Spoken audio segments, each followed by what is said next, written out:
Talk about the aftermath, because once a disaster hits, the long process of recovery begins. Yeah, and of course, people will be eager to get back into their homes if they're forced to leave, but sometimes that's not possible right away.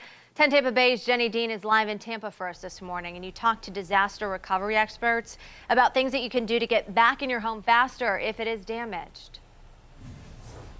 Yeah, we reached out to the folks from SBP, or St. Bernard Parish. They're a disaster response and recovery nonprofit company put together after Katrina. The founders, they went down to New Orleans to see if they could help rebuild 6 months after, and they realized, wow, they needed a lot of work, and they started trying to figure out some of the best ways to get people back in their homes faster. And flooding is a big part of that, and sandbags can help, which is why I'm at a sandbag site, not open yet, here in Tampa, because sandbags can help keep some damage out of your home. But there is a simple checklist that SBP put together that I want to run by you because it's really important. They say the first thing you should do before a disaster, get flood insurance. Right now, it's probably too late because we do have a named storm.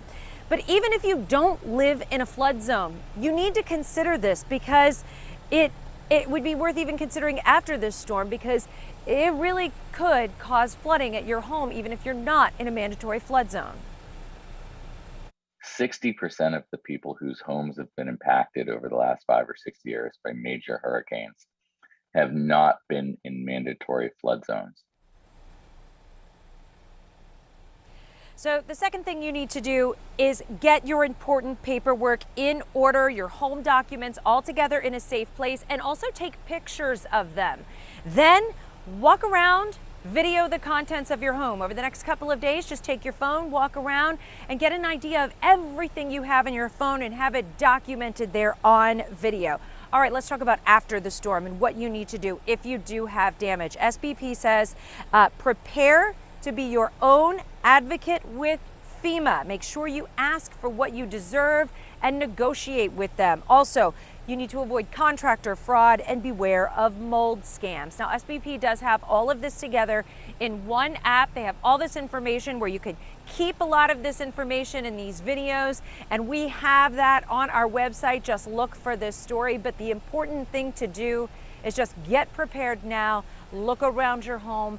Think about how much you want to get back in there if a disaster hits, and how you could get back in there quickly. Live in Tampa, Jenny Dean, 10 Tampa Bay. All right, thanks, Jenny. Time also running short right now. Control what you can. If you still need to pack your hurricane kits, here are some things to keep in mind. You will want enough food and water for 1 week. Throw in some batteries, mobile chargers, a radio. Get all your personal documents together, and make sure that you also have some cash on hand. Credit and debit cards may not work during an extended power outage, so a good day to run by the ATM. If you need sandbags, here's a list of locations in Hillsborough, Pinellas, and Sarasota counties. You may want to take a photo of your screen here, but we do have you covered on our website, a great resource for you, as well as our app. We have all the details there as well. Here are the spots in Pasco, Hernando, and Manatee counties. Some of these stations are open 24 hours. Others are only open for a few hours each day. Again, this list, along with specific hours, on our homepage, 10tampabay.com. Check